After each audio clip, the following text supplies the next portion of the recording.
Solve the linear system of linear equations from engineered math by using the elimination method.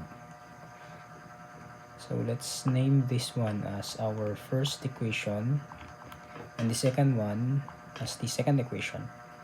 By multiplying 2 to the first equation,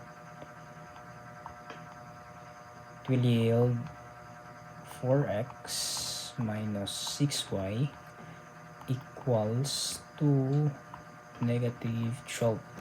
And let's copy the second equation. 4x plus 5y equals 32.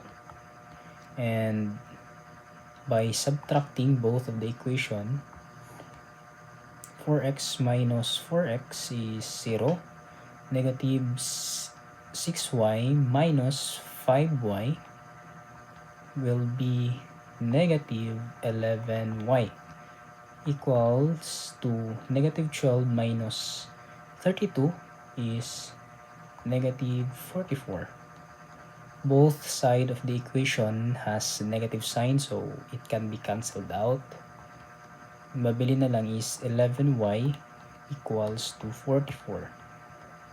And by dividing 11, makuha to si y as equal to 4. And para makuha si x is, let's plug in our y value to the first or second equation, but here let's plug into the first equation. So 2x minus 3, plug in the value of y na 4 equals to negative 6.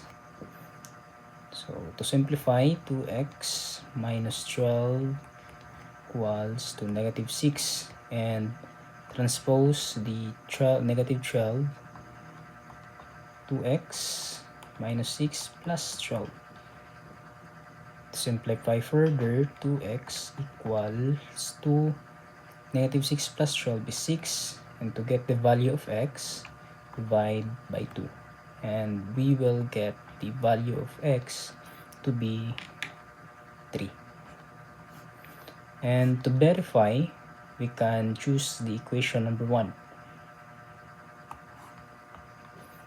Plug in the values na atong nakuha.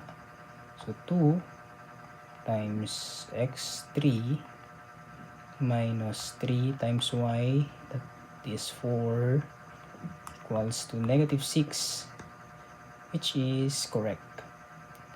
Kay 2 times 3 is 6 minus 3 times 4 is 12 equals to negative 6.